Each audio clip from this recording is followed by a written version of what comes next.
Welcome to another episode of Ancient Geeks, the podcast about two geeks of a certain age reflecting back on when they discovered all that geekery. We like to say that we were geeks before it was chic. I'm Tom Grant, your co-host, And I'm Stephen Taylor. and we're going to be talking about monster movies today. And this will be a fun episode. We'll go from the sublime to the ridiculous very quickly, back and forth many times, as we Oh, did during the watching of some of these movies. oh yes. Yeah, but this is one where I'm more the enthusiast. At least Yes. I was Yes. more the enthusist back in the day than you were. But you were Correct. so kind to be able to watch a few of these. I had homework and it was all good. And as former academics, anytime somebody gives homework, Oh, sure. we leap at the opportunity. So I'm going to ask the typical question, what have you been doing lately? Which we know has been watching a lot of these movies. Was there anything else you wanted to Yeah, mention? it's the only geekery of note is I've started the current, now they're calling it a season, not a series of Doctor Who on Disney Plus / the BBC. I'm Okay. only 2 episodes in, and of course, by the time this drops, it'll almost be three-quarters of the way through the season. So hopefully things go well. I've actually so far enjoyed it slightly more than last season. Right. Good. We'll see. Yeah, I intend to watch the new season of Andor. Just haven't been able to get Mm. to it with everything else I've been I've doing. never watched the first season. It's on my list, and I just haven't gotten to it yet. But I know it's. Gasp. I know. I know. Gasp. I did get a little Star Wars out for a while there, so I didn't quite leap on it as fast as I would have. Okay. But I know it's worth my time. I just haven't done it yet. Okay. I really enjoyed the first season. I thought it was like John le Carre in a Star Wars costume. Well, that sounds pretty good. Yeah, it was. All right, so monster movies. Let's go right into it. What would be Yes. the soundtrack for this episode? What do you think?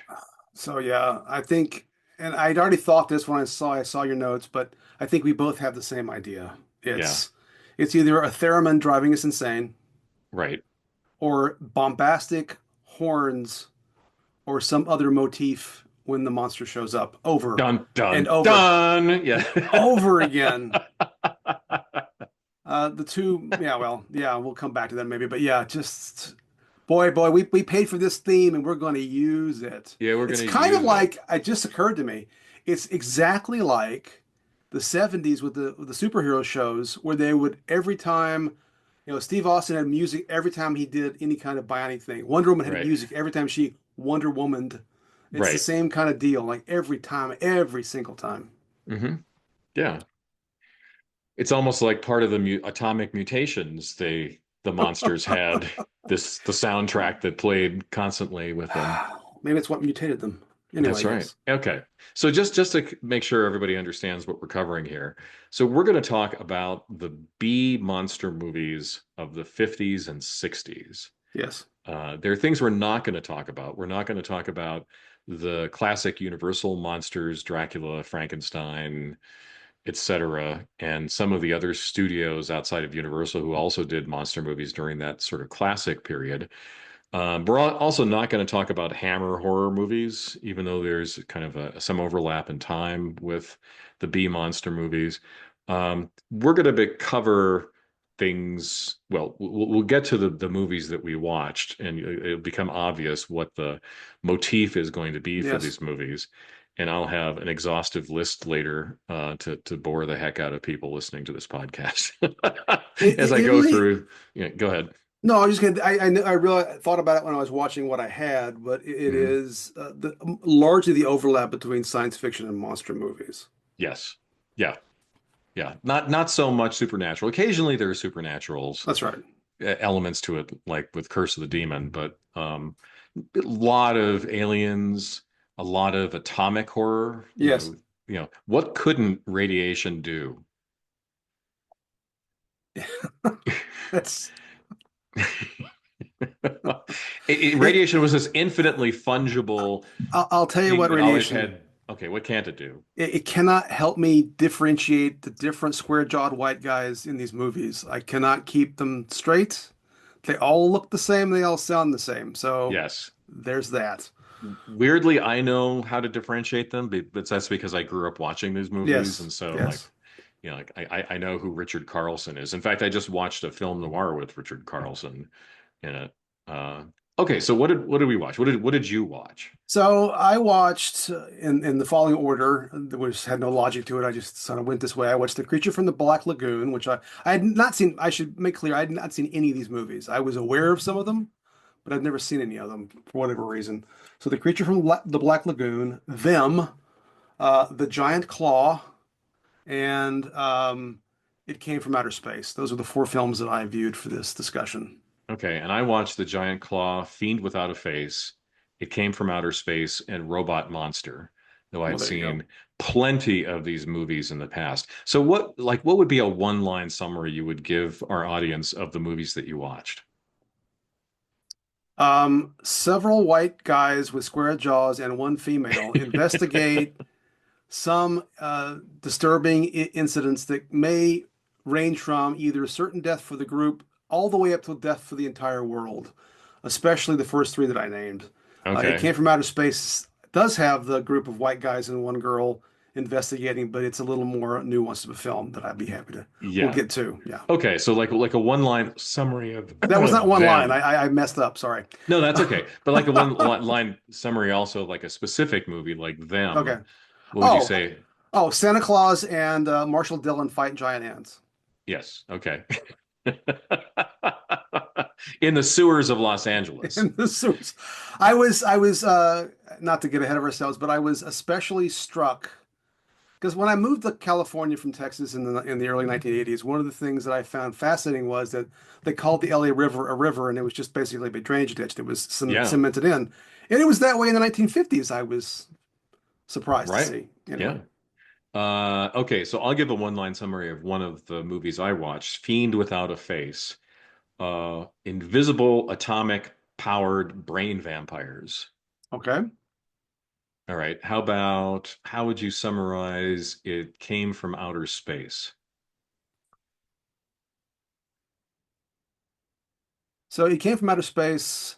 Is xenophobia is bad. Okay. Yeah. I think that's a good summary. So there are aliens, certainly. Yes, Yeah, yes, without giving away too uh, much of the plot, but correct. yeah. Okay, so I'll do one. I'll do the giant claw, which I texted you my Yeah, one yeah, line summary a day or so ago, which was giant death chicken has an antimatter shield. that's pretty much it. It's a That's kaiju movie of sorts.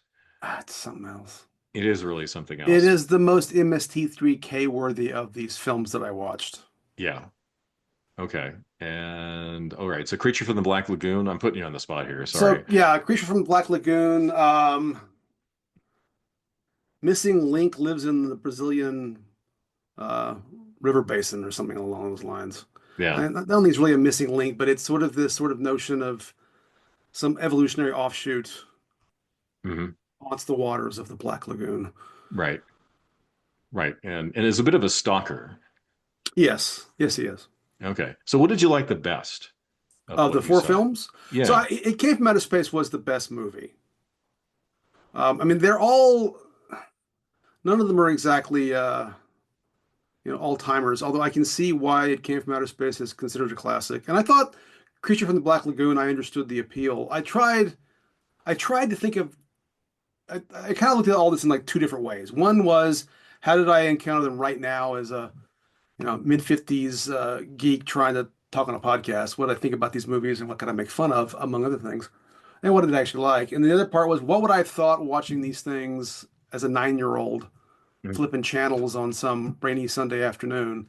I think the Creature from the Black Lagoon. I think maybe was the one that I could see being drawn into the most as a kid. Right. It's a pretty straightforward adventure. Um, it takes a little bit of time to get going. It's not that complicated. I mean, Hmm. but I could see the appeal. I understand why, and the creature is in fact compelling. Considering like I almost all the movies I watched were like basically came out in the mid 50s. Most of them were 1954. Didn't write the years down, but it was interesting and compelling in that sense. You could tell that it was supposed to be a 3D movie. A lot of the stuff was going on Yeah. screen. Um, Now 56-year-old me, who's a Latin American, is like none of these people sound Brazilian. Sorry. Um, anyway, um, I'm shocked. I I'm know. shocked that Um, as a professional, you found their yeah, portrayal of Latin Americans yeah, it underwhelming. didn't quite work. I will say there was at one point at the very beginning where the older scientist is meeting up with the younger scientist, and he gets out of the boat, his little the little rope. Well, it was a rowboat, it was a but the smaller boat and the bigger boat, and he's dressed in a white suit with like one of those black bow tie things. Right. I could hear Joel from MST3K saying, "Hey, it's Colonel Sanders." I could just hear it. So there was that. Um, Well, just to backtrack a little bit. So yeah, I would say the summary that would get somebody to watch It Came from Outer Space is that yes, an alien spaceship crash lands. That's not giving anything away. It's in no, the first scene of the yes, movie, and it's it's not clear exactly what they're doing or what their that's intentions right. are in the and as you said, it's a lot of exploration about xenophobia Yes, with humans yes. in the movie. So yeah, I kind of digressed myself as I am wont No, to that's do. okay. So We it came from outer space. I thought was what I wrote toward the end of my notes is it's kind of like a long Twilight Zone episode, right? Yeah, that's a good analogy. Yeah. And of course it's based. I guess Ray Bradbury wrote the story, so Hmm. it doesn't surprise me that it's more interesting. It's not unlike the other films where the goal is to either destroy or somehow contain the monster, right? So it's not really a monster movie the way the other three are, right? Right. And in the creature from the Black Lagoon, the goal is to at least escape from the creature, right? Right. In them, which is again, as you know, like I said, because the old scientist is the guy that was Santa Claus and Miracle on 34th Street, and then the Hmm. younger, I forget what his role was. He's more law enforcement. He's the guy James Arness who plays Marshall Dillon in Gunsmoke.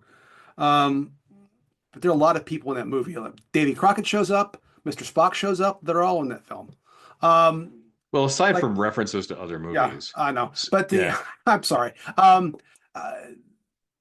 but that's about you've got to destroy this creature, which are these Right. giant irradiated ants, and then the giant claw clill. You've got to destroy the giant chicken with the antimatter shield. That's So right. they're all in that, and then it came from outer space. Really is, I think. Let's focus on that one for a minute. I think it was it had it was visually more interesting than the other three movies to me. Hmm. Um, there was and the story was more compelling. Now, maybe the aliens should have been a little less aggressive if they really just wanted to be Hmm. get time because kidnapping people kind of upsets folks. So I kind of understand they kind of Right. miscalculated in that regard. So again, the movie itself, right? Spoilers for however old this movie is, 60 plus years. Um, you know, an astronomer and his girlfriend witness a meteorite crash. They investigate the crash. The amateur astronomer or whatever he's supposed to be, he's a writer and an astronomer, sees the ship, but then it kind of gets buried in his mind. It was a little unclear to me how he could see it, but it still got buried. But anyway, um, he proclaims there's a ship down there. The townspeople don't believe him. The townspeople already kind of don't trust him because he's an outsider, and this is my interpretation. They think he's corrupting this young lady who's a school teacher because she won't go to teach Yeah. class. She's following him around on this space chase.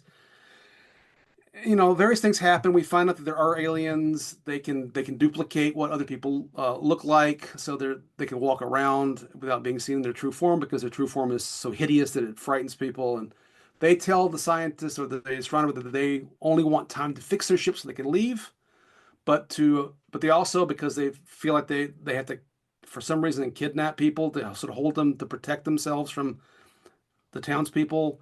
But this then gets the sheriff all riled up, and the locals want to go shoot them. So that's what they end up doing. They end up killing one of. Actually, the scientist kills one of them.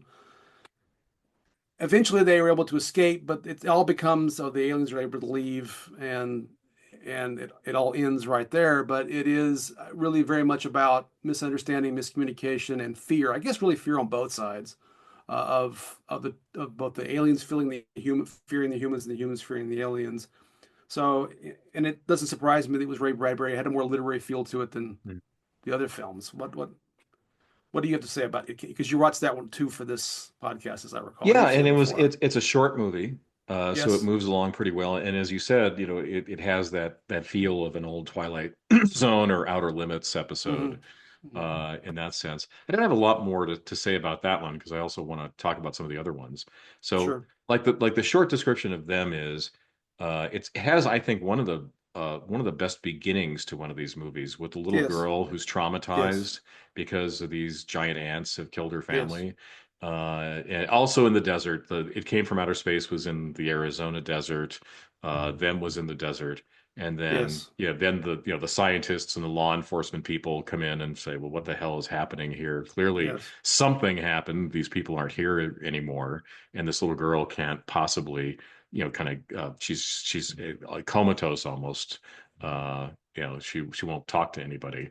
And then it is one of those stories where radiation has gone amok. It is the horrible genie let out of the battle and out of the bottle, excuse me, and has created these monstrously large ants that, if left unchecked, will probably overrun the world.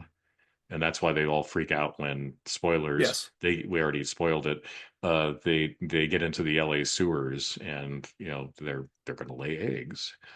So yes. So yeah, because from the original mound, some queens escape and they track them to Texas, and that's Yeah. where Davy Crockett comes in. And then You're really sorry. fixated on Davy I Crockett. know.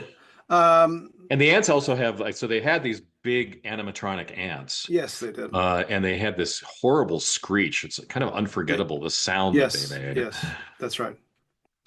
Yeah, I read somewhere there was some kind of bird sound that they had used. Yeah.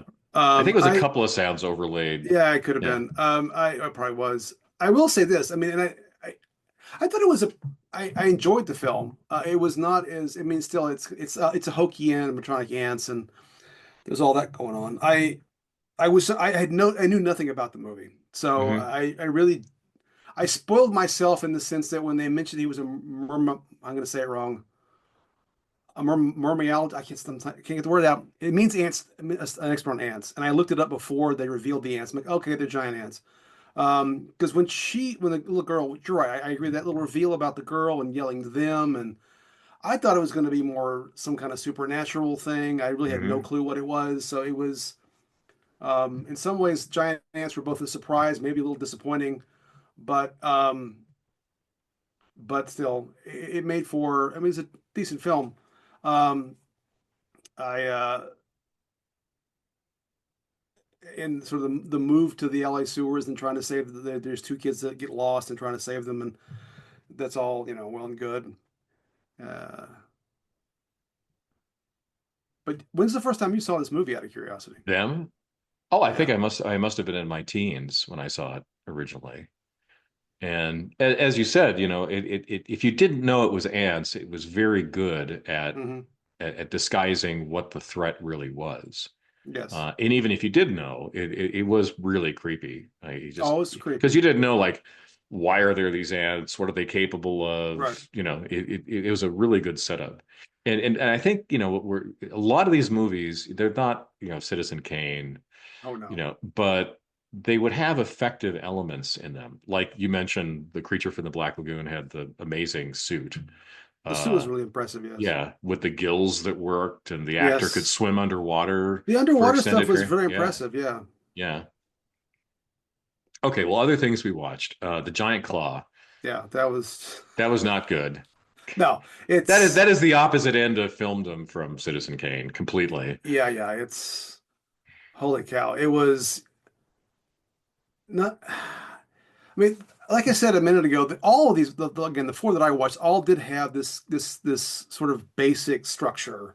Yes. Main dude, main dude has girlfriend or something, female associate, bunch of other dudes, probably in law enforcement. Some military people show up in most of them, and there's a lot of like suggested action because they couldn't afford to or couldn't do what they wanted to do, or there was lots of scenes of people talking in rooms. Right. And this one was the worst at that. Even that, and you mentioned that It Came From Outer Space was relatively short. I think it's hour 10 in action. They're all pretty much around 80, 90 minutes, really. None Hmm. of them are very long, but this one seemed to take me longer to watch than the other ones. Um, But you didn't like this constant scenes of the the giant claws bird. swooping? Yeah, the Lots of swooping, swooping. that shadowy swooping was pretty lame. And then the reveal of the actual puppet was not great. Laugh out loud funny, Yeah, it actually. was. I called it Outer Space Andy Matter Muppet Bird in my notes. Um, and they they couldn't figure out the scale of the thing. Like sometimes it was like relative to what it was doing, it made no sense, right? Whether it Right, was because at one point it's chopping like one dude in a parachute, and the mouth is basically big enough to swallow the human, but like not gigantically huge, larger right, than. But then at another point, it's on top of the Empire State Building, like massive. This is right. massive, tearing the Empire State Building up, and then it's attacking planes. Just the scale never made any sense. I did Yeah. enjoy the fact that at a couple points, as you probably also noticed, you could see that the plane model was on a string, and you could see the string Oh, on easily, top of the yes. screen. Great. Right. Um, it was holy cow. Yeah. And Um, the other movie I watched, Robot Monster, mhm. was equally horrible for sure, maybe even worse. Oh wow. So my one line summary of this is the human race is wiped out by an alien in a gorilla costume with a paper mache diving helmet and TV antenna on its head, who also mysteriously has a bubble machine. Well, sure. And it's just awful acting. It's this kind of obviously strange post-apocalyptic scenario. Mhm. A lot of very extreme overacting by the person who voiced Robot Monster. So while the guy in the suit is waving his arms around, Right. threatening the few human survivors, there's a lot of really terrible overacting going on in the voiceover. It's a wacky movie to be sure. Some people will cite it as one of the worst movies ever made, but it's still in a weird way watchable. Like we can laugh at movies like this, and still have fun watching them, which is part, of the appeal I had when I was a kid, long before there was ever Mystery Science Theater Right. lampooning them. Right. No, it's well, there's always something about a movie so bad that it's good, Yeah.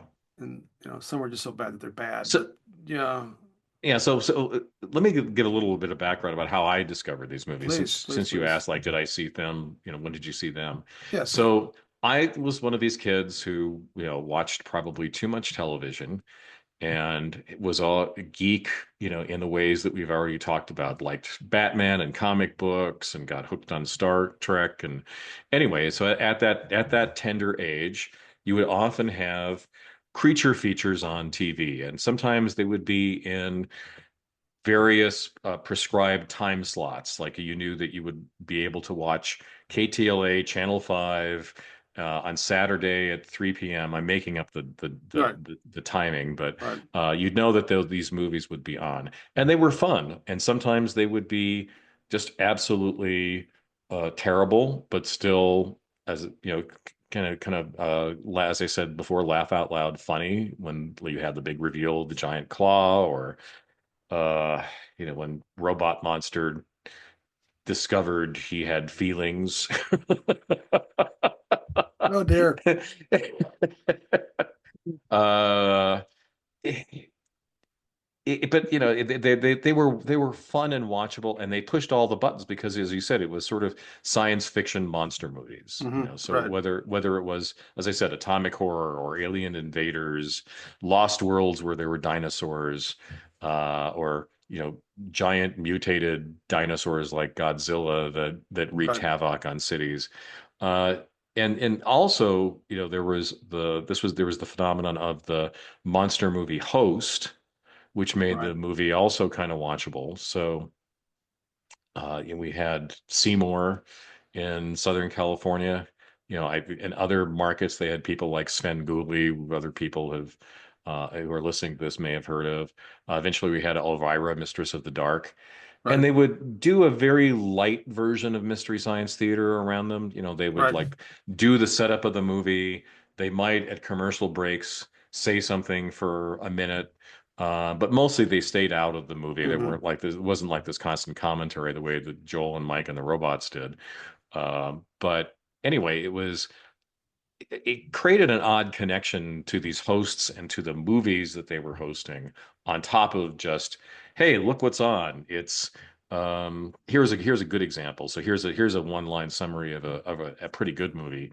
Subway workers discover an ancient alien spaceship, and then the scientists and the military open it up. And that was 5 million Years to Earth, which is a British movie. I have a lot of fondness for.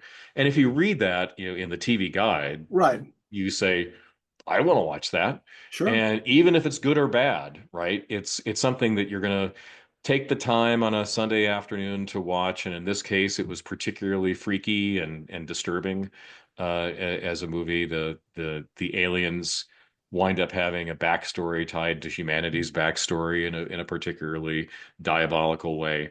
Anyway, so that's how I got into watching these Right. movies and some of the appeal to them. It's funny because I've been trying to think what I remember. I do remember there was one TV station in Dallas that showed a lot of these movies.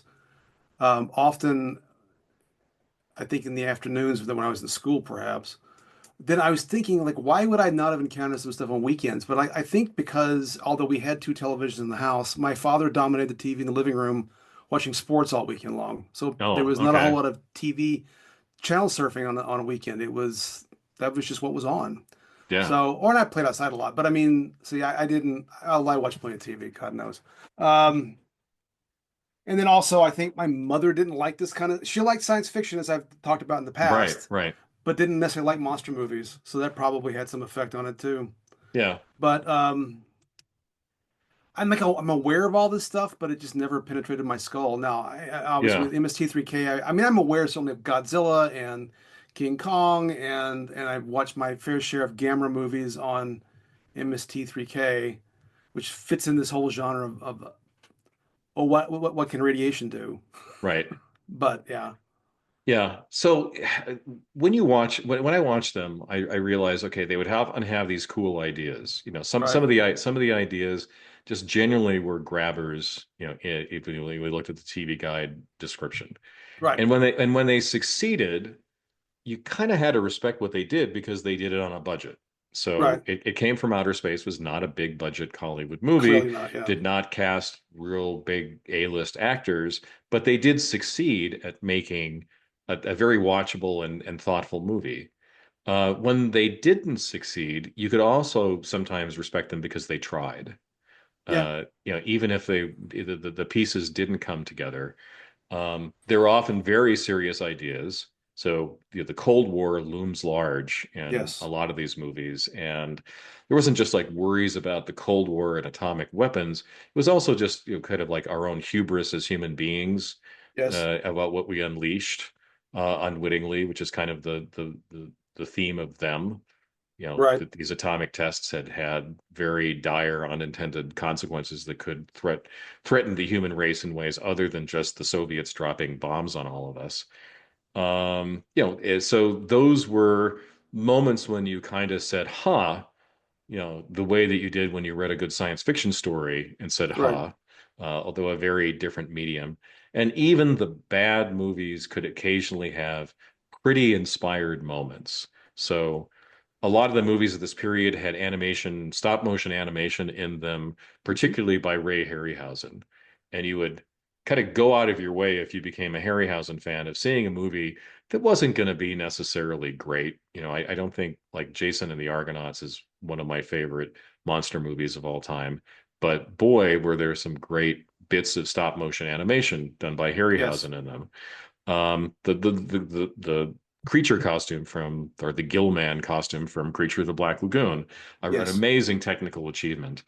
There was also stop motion animation in one of the movies I mentioned. I watched Fiend Without a Face. There were these mobile brains and their attached spinal cords who kind of wriggled around and jumped at people. And, for the time, it was pretty decent stop motion animation of something that was pretty creepy. So No, there, go I'm ahead. sorry, go ahead. No, I was just gonna just jump on the Harryhausen thing just for a brief moment because one of the movies I did see as a kid at the theater was one Hmm. of the Sinbad. I think it was the Seventh Voyage of Sinbad, but it was one of the Sinbad movies with the stop. Which the first time I'd seen stop motion, I was probably 6. I'd gone with a neighbor, but I do remember the monster scenes being those monsters in those contexts very very impressive and different than anything Right. I'd seen before. Yeah, and stop motion, for those who don't know what we're talking about. So prior to computer generated special effects of things that do not exist in the real world, what you had were models that an animator would painstakingly, one frame at a time, move a little bit, move a little bit, move a little bit to give the illusion of motion. And these little puppets or models or whatever you want to call them could be a skeleton with a sword, or it could Yes. be a giant animated statue, or a snake person or whatever. Anyway, so it was the it was the state of the art in special effects at the time for the truly fantastic. And also, they had to do clever things about how the back screen versus the foreground model worked and so forth. Mhm. So again, it was kind of a technically impressive thing that often did have occasionally very effective moments in the movie. I mean, if memory serves, there's some stop motion even in some of the Star Wars movies early on. Yeah, yeah. I think some of the scenes with the Tauntauns in Empire and also the whatever the The chess creature, set. the chess set. That's right, Yeah, in that was the a stop first motion. movie, and the creature that Luke kills in Jabba's palace. Now, Hmm. some of that may have been replaced with CGI later. I don't know, but I know that originally those were. Yeah, I mean, you can tell the Tauntauns even when I rewatched the film for our previous podcast a couple episodes back. It's stop motion. yeah. And there are also moments that these movies clearly inspired later movies that we Hmm. like. So the movie Alien, the 1979 movie, certainly had some roots in a movie from this period, It, the Terror from Beyond Space, Hmm. which had a spaceship, a rocket ship in this particular case, with an alien monster rampaging through it. The in Alien, the sort of the giant space jockey thing that the astronauts find at the very beginning of the movie is very reminiscent of something that you see in a movie, an Italian movie called Planet of the Vampires. It would be surprising if there weren't some connection there. Hmm. So yeah, and again, a lot of the motifs too, a lot of the again concerns about science, concerns about humanity's hubris, about our xenophobia or whatever. Some of those vibes certainly got into later better movies. Sure. Oh, sure. Absolutely. So what do you think it was, and this maybe spills over beyond monster movies, and Hmm. I'm springing a question on you, but I'm just thinking about it. What is it about and you've kind of alluded to it though. So what is it about the 50s that we're so worried about monsters? Well, I think that it was a very anxious period. Hmm.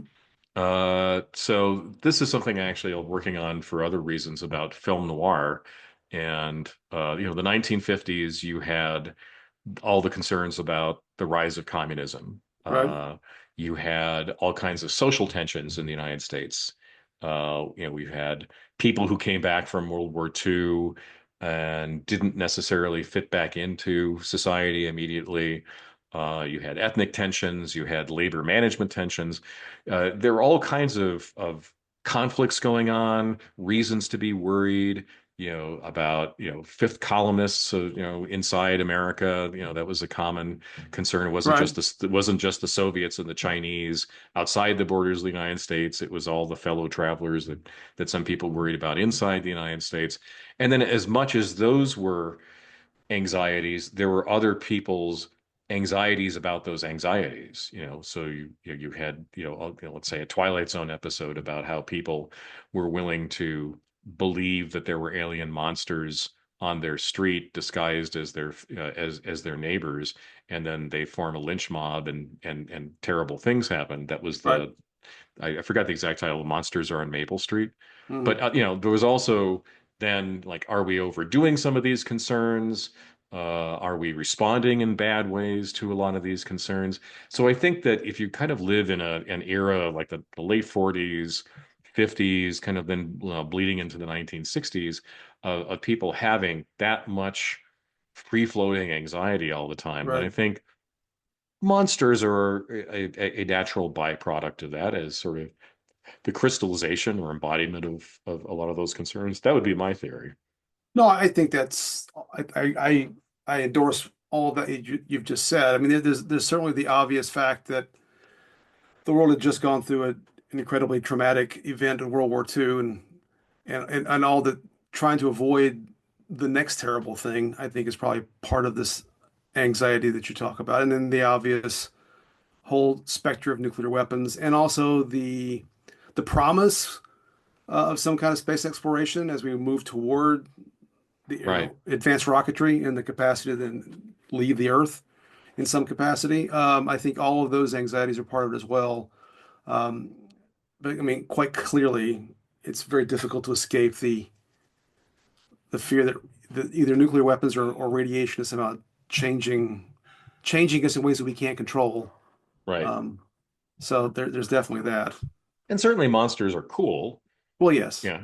And at the time, the kind of the Hollywood studios had figured out a formula where they would, be able to make a lot of regular income through monster movies, as they did through B movie westerns or right. B movie crime movies or other B level sorts of genres. And No, this is one that just caught fire. as you note, it was not expensive to make. I don't think. Not looking at some of these films. No, but like even Um, with the giant death chicken puppet, yeah, I mean, like somebody tried. that's right. Maybe it didn't work, but they tried. I'm sorry, that's outer space antimatter Muppet Bird. Muppet Bird. I'm sorry. I I violated our official one-line description of that. Yeah, Um, yeah, but also there was a little bit of reassurance that people got out of these movies too. And as you said, they're very formulaic, right? So there's a yes, setup. There is the threat, and in some movies the threat is obvious right away. In other movies, it right, takes time to develop what it is, like with them. Then okay, the threat emerges. If it's a monster, the monster goes on a rampage, and then somebody, often it's scientists, often it's people in the military, sometimes it's law enforcement, whatever. It's the authorities. It's yes, sort of this sort of like recurrent myth of then. You can trust, even if the scientists came up with the problem, they can also right. come up with the solution, That's right. and also with the military people too. No, so of the four that I watched, that's something I was thinking about. Them and the Giant Claw specifically. Yeah, The military is ultimately the authorities broadly defined, but the military and the Giant Claw are able to like do the right thing and solve the problem with the help of science. right. Um, Creature from the Black Lagoon is more just an adventure story where Hmm. they're able to get out of the Black Lagoon.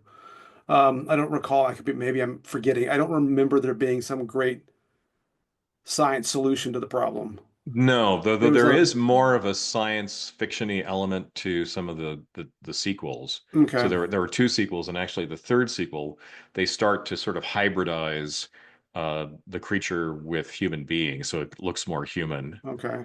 Now I did notice, but science is important in that movie because science is cast.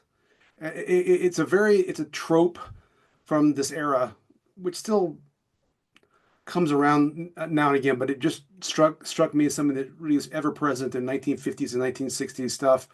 It's like this idea of the big discovery. There's some big discovery to be had.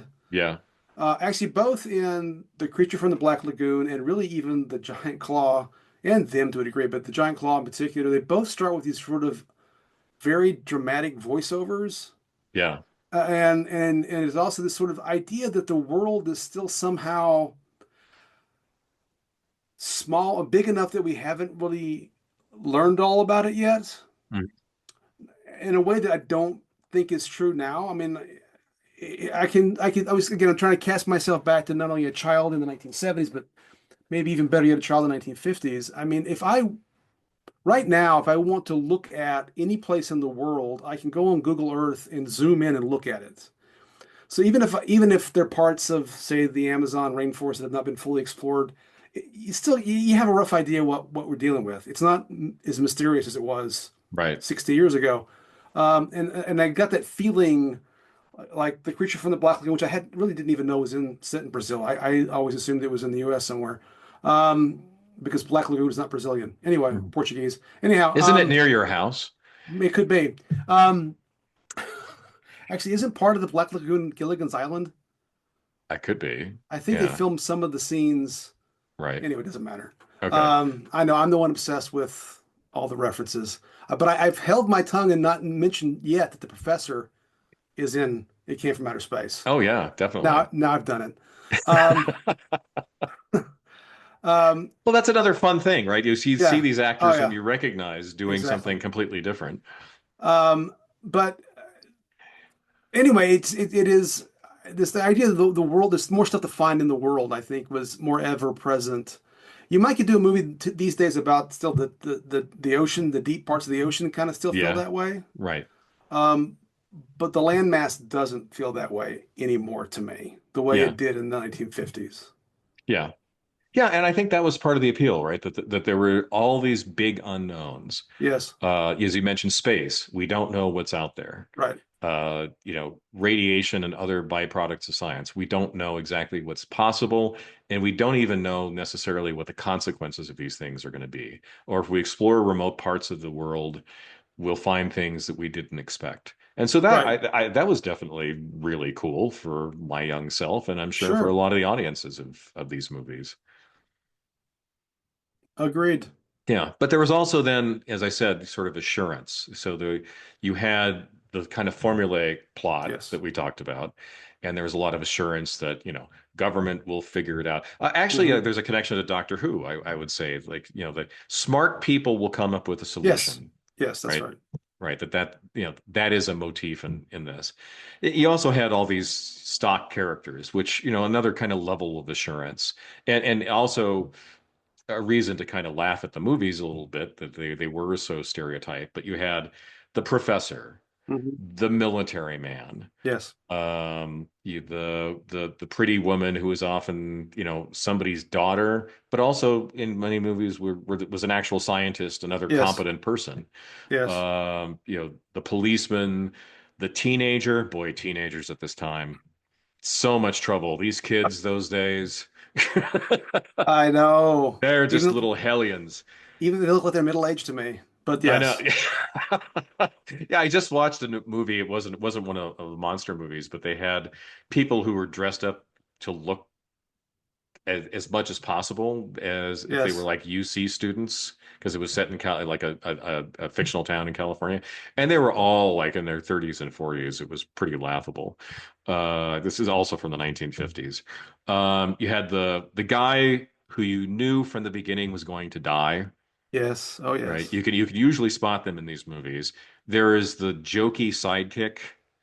Um, Often that's a character, and then also the panicky fool, who's also yes. very often is also the guy you know is going to die. But um, Yeah, anyway, so the guy in the giant claw. Oh, I must run away. You're about to die, dude. Don't do that. Don't why are do you doing that? that. Just other than to Yeah, move the plot forward, what are you that's what are right. you doing? What are you doing there? So anyway, so and you can kind of slide into these movies then pretty easily. Yes. You Oh, I know, agreed. it wasn't like other cinema at the time, maybe, even though they touched on big questions sometimes, it was Hmm. also just in a way a kind of a very relaxed sort of watch. Yes. Oh, that much is true. No, and I've already said it, but I'll say it again because it just fits what you just said. It really, really was striking to me how the basic structure of the cast was the same in all four movies. Yeah, It just really, really, I mean, I'm not even sure. I know there was more than one female and It Came from Outer Space, but I'm not sure in any of the other movies there was more than one female total in the cast. yeah. Maybe in the background, but And them that had, and there wasn't them. I take that back because there was a mother and some other people because there that one actually felt like the world of the four movies, the one that felt like the world was the biggest was them. They Yeah. moved around and things were different and Hmm. more than some of the other films. I mean, the Giant Claw, you could almost do the Giant Claw as a stage play, Yeah, you could. That's a really interesting insight. Yeah. but just have a giant Muppet that flies over. It There works. we go. Okay. All right. So let me mention some movies from this period and also by extension from my childhood that I watched. Let me say I one think. more thing before Oh, you do okay. that, because it fits here, it won't fit later. Oh, go ahead. I do want to bring it up, and it's in your notes too, so it's your fault too. Which Okay. is Everything's my fault, Steven. So go ahead. typically it's only fair. This week in particular, they're very sexist. These movies, Oh not my God, just yes. so not only like I forget like okay in them right, the daughter Santa Claus's daughter is also a and I can't say the word an ant specialist. She's Yeah. a scientist. She's a doctor. But she's like, oh, because one of the times one of the characters is talking to her, and like, if the doctor thing bothers you, just call me Pat. So it's like, we can't call the female doctor, Doctor Mm, whomever. We got to call her by her first name. Okay, fine. yeah. But the worst is in the Giant Claw, right? Where they're on an airplane, and the main character, whose name I cannot remember, he's an electrical engineer and It's pilot guy. forgettable. Yeah. Um, he decides to kiss his co-star while she's sleeping on the plane, which apparently is quite charming to her. And then they make out. It's really cringy. That was Um, awful. That was yeah, yeah. really awful. Yes, it was. Yeah. Really terrible. And Because I you just sort remember of felt cringing like it. at the time that I Yeah, watched these for the first time. It's like, what the heck are you doing there? Or, that's right.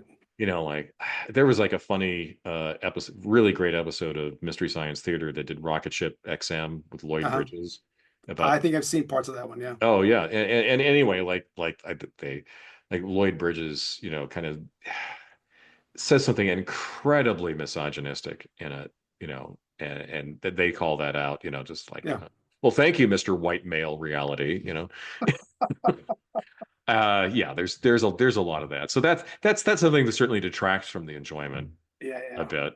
All Anyway, I'm right. sorry to interrupt. Oh, You no, had no, no, no. That's fine. So yeah, because once I get going here, I can't be stopped. So on the good side, some of the movies I remember, we've talked about some of them, the It Came from Outer Space, 5 Million Years to Earth, Curse of the Demon. There's another one, another British movie with the same Doctor Who-ish character in it Mhm. as 5 Million Years to Earth, a Quatermass experiment about an astronaut who comes back from space changed, and it almost has these sort of Lovecraftian overtones to it. The Blob, beware of the Blob, it creeps and leaves. Steve McQueen's first starring movie, The Thing from Oh, that's Another right. World, the original Thing before the John Carpenter version. Godzilla, of course.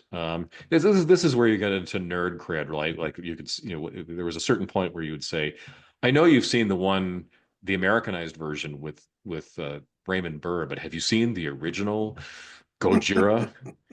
The Day the Earth Stood Still, sort of another big Oh yeah. idea movie, Yes.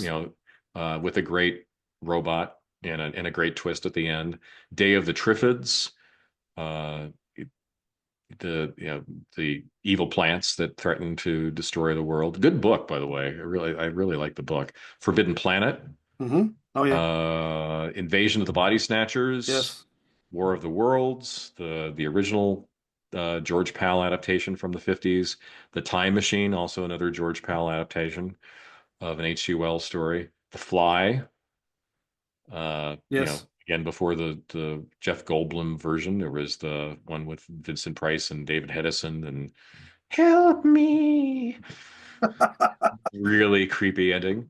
Last Man on Earth, based on a Richard Matheson story, sort of science-based vampires with Vincent Price, and Village of the Damned would be another one I would cite that I really Hmm. liked at this point. Another aliens are monkeying with people in a very disturbing and hard to understand way. Some of the worst, and again, these are all watchable because they're fun. They're so bad they're good. level of fun. The Creeping Terror, Hmm. monster, just ridiculous monster. A bunch of, I think it was like high school or college students under a carpet with a big paper mache head, and the producers lost the original sound recording, so they had to redub the whole movie. The Killer Shrews. Now, how can you see a title like The Killer Shrews and not wonder what the hell is this movie? The Slime People, Matango, also known as Attack of the Mushroom People, a really freaky Japanese movie. Reptilicus, Denmark's entry into the Godzilla-sized monster fair, truly ridiculous. Attack of the 50-Foot Oh Woman. yes. It conquered the world. Humanity is under threat from a giant space carrot. I kid you not. Ah Uh, yes, yes. the Deadly Mantis, another giant bug movie. From Hell It Came, a walking spirit haunted tree with a knife in its chest. Equinox, which not only has some like decent stop motion animation in it, but the fantasy and science fiction writer Fritz Leiber is in this movie. Really. Really. Okay. All the movies that had, instead of dinosaurs that were, animatronic or stop motion animation, were just lizards with horns Hmm. painted on them, Yes. like Right. like Right. Journey to the Center of the Earth with weirdly James Mason in it, and Teenagers from Outer Space. There were all these sort of teenagerish movies. I was a teenage werewolf. Yes. Plan 9 from Outer Space. I think if people have heard about bad monster movies from this period, they probably have Yes. heard at least of that one. And Gamera. Gamera's pretty terrible Oh, the Gamera. But yeah, it's not, there's nothing better than an MST3K Gamera episode. because he's full of meat. He's full of turtle He's full of meat. turtle meat. Yes, he's That's really right. neat. Yeah, We all love him. gotta love him. Ah, All right, yes. so that's my list. Okay. So let's see. I also wanted to make a special mention here of Millicent Patrick. Okay.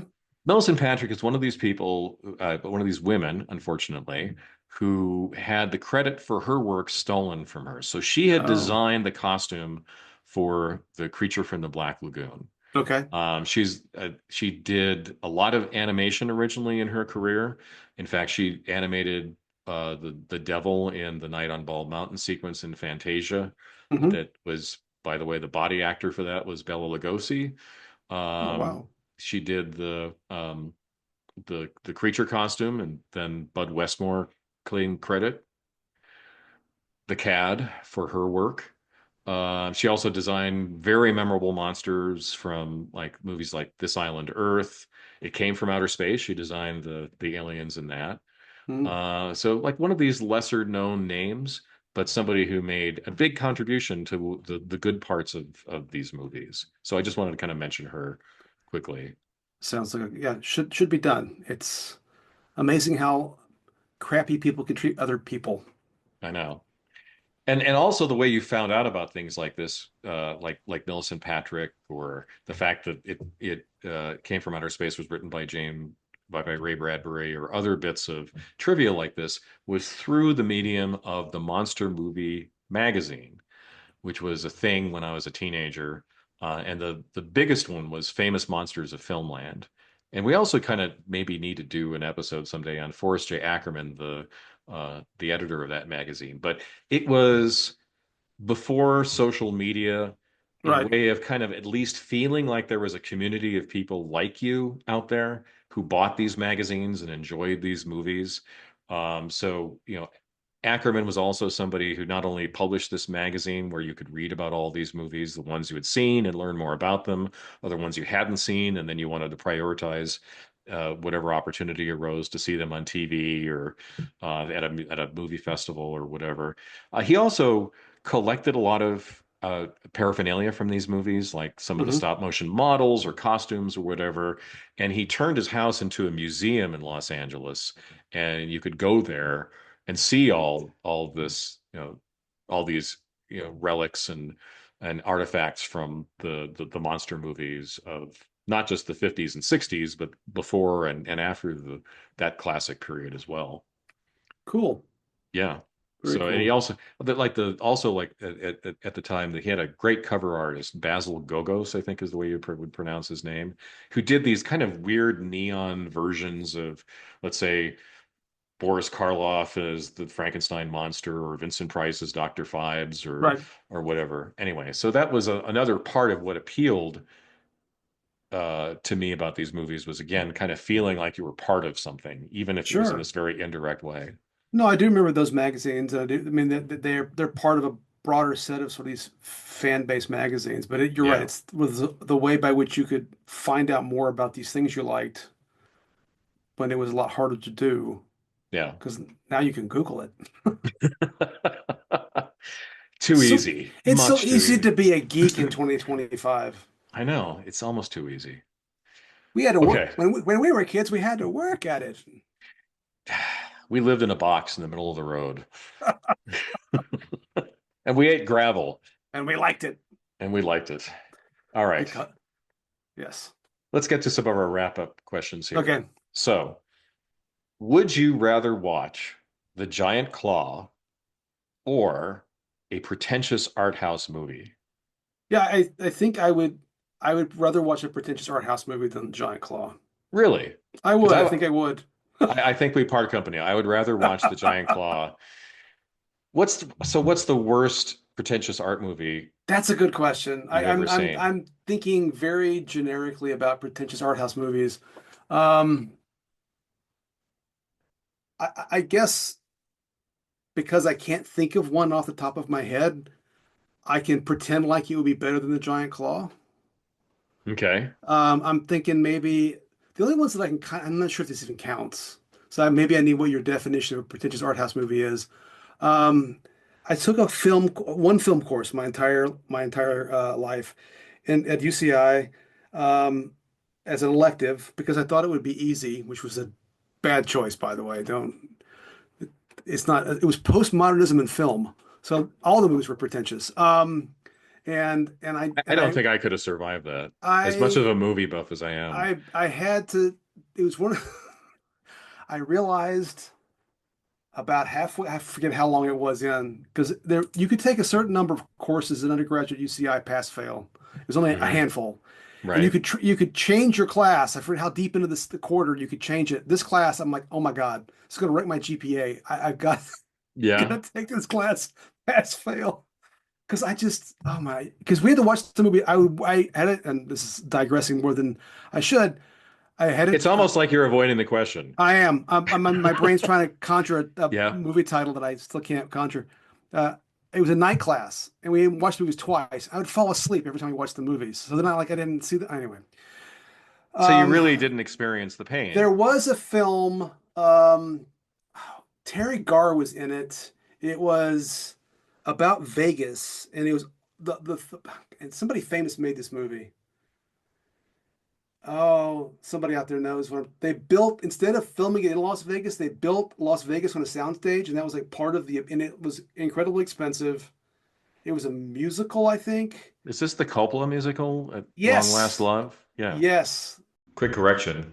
Francis Ford Coppola's 1981 musical was actually titled One from the Heart. that was pretty pretentious. Yeah. Um, I don't know if it fits art house pretentious or not. So I would call out one of my least favorite movies of all time was All the Mirrors in New York, Uh, as a pretentious art house movie, and I would gladly watch The Giant Claw over that okay, any fair enough. day, any day. Yeah. Okay, all right. So would you rather watch The Giant Claw or a slasher film? So now maybe we get more on board. I'd much rather watch the Giant Claw than a slasher movie. Yeah, me too. I'm I am not a not a fan of slasher slasher mover. movies. No. They're just so nihilistic and ugly, and Yes. yeah. And it's like that stupid insurance commercial. Let's get in the running car. No, let's hide behind all those chainsaws. That's what they always felt like to me. So yeah, Yeah, and just they're not fun, right? I mean, no, you know, if some idea of fun is like all the different inventive ways that someone could be murdered, yeah. yeah, I don't And I'm understand not you. a never, especially as a kid, I did not like jump scares. And while I don't Yeah. mind like maybe one jump scare in a movie, I don't want to watch a movie where I'm constantly worried about a jump scare, Hmm. especially when I was 12. Okay, so would you rather watch The Giant Claw or a Hallmark Christmas movie? Now, I guess it depends on whether in the Hallmark Christmas movie a giant outer space antimatter Muppet bird was falling in love with a hunky, but nonetheless down to earth small town coffee shop owner, um, Okay. and part time lumberjack, where Santa Claus was selling Christmas trees. I don't know. See, that's a Anyway, Hallmark movie I would watch. oh, I would definitely rather watch this. Yeah, the Giant Claw, I think, would win out there as well. Yeah, I'd go for The Giant Claw any day. I find this Hallmark those sorts of movies soul deadening. Yes, they're just, my wife enjoys them and more power to her, but I can't. Also very white, Oh, those yeah. movies. Very white. They're usually in New England somewhere in some fantasy town. Part of my problem is when I watch those things, I've lived in small towns. I've never lived in a small town that has that cool of a restaurant, bar, and coffee shop all in the same small town. I'm not buying it. Right. Well, apparently there are as many of these as there are Hallmark Christmas movies. So, Apparently so. okay. What merch did you have? Did So you have anything related to nothing. I this? can't No, you imagine weren't a fan. anything. I was not a Yeah. fan. I didn't watch them. The closest I could come is I probably had maybe some Starlog magazines that had monster movies mentioned in them. That's probably as far Okay. as it goes. Okay. So I had a book. Hmm. I had more than one book, but one particular book I'll point out was a pictorial history of horror movies Okay. that was really good. I certainly had lots of issues of Famous Monsters of Filmland, The Monster Times, Hmm. and there was also a more serious film magazine called Cine Fantastique Yes, I remember that one. Yes. that did a great job of going behind the scenes of movies and talk about their making. Um, I also had later, like in the 80s, a role-playing game I played once with friends called It Came from the Late Late Show, Uh-huh. which then was supposed to be sort of this tongue-in-cheek, obviously, simulation of being the director and cast of a monster movie. Okay. And you could do things like if you didn't like what was happening to your character, you could storm off the set or like the film would break in the projector and then Yes, yes, you know yes. if you couldn't come up with an explanation for how you got from scene A to scene B, then you had the film break. Anyway, that was pretty fun as an homage to the movies of this period. Is there any merch that you wish you had? Yeah, so I wouldn't have known what to wish for. A flying spinning camera? I mean, later in life, because Gamma does not enter my life until grad school. So yeah, I mean, a Gamma would be good. I'd take a Gamma. Okay. I would like a sound. I would have liked a sound box that on command you could have played very typical lines from these movies. So here's my list. I made a lot of lists for this You episode. did. You can see You were you're really into ready these to movies. rock. Yeah. If the public found out about this, there would be panic in the streets.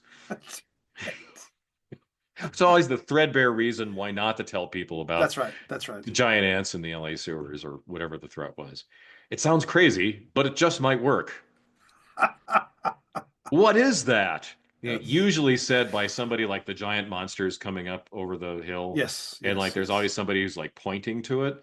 It was just like, Yes. in case you didn't notice, there's a giant monster over there.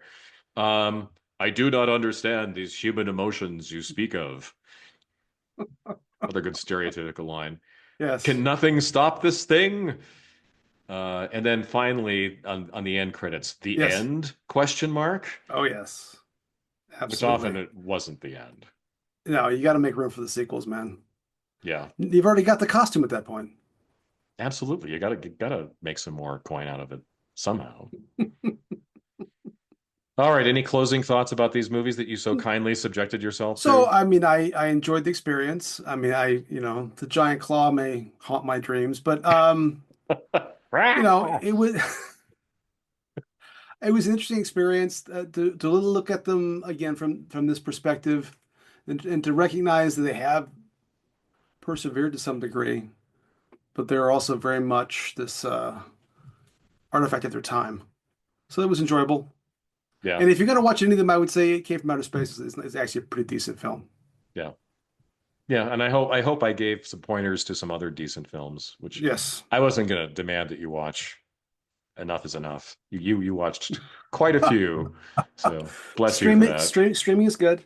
Yeah, It and all is. these things are easily findable I on didn't have to streaming. go to the I didn't have to go to the video store and hope that I could find them in the corner.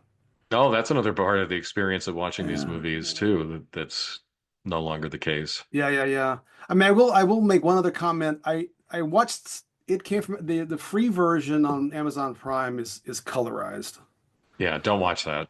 I did watch it because it was free, and I was being a cheapskate at that point. But Okay. I almost didn't. But it's I read somewhere online that it was done by AI, and the colors like change while you're watching it. Oh, yeah. It's kind of interesting. So like their car, as the car drives, it like goes from red to blue.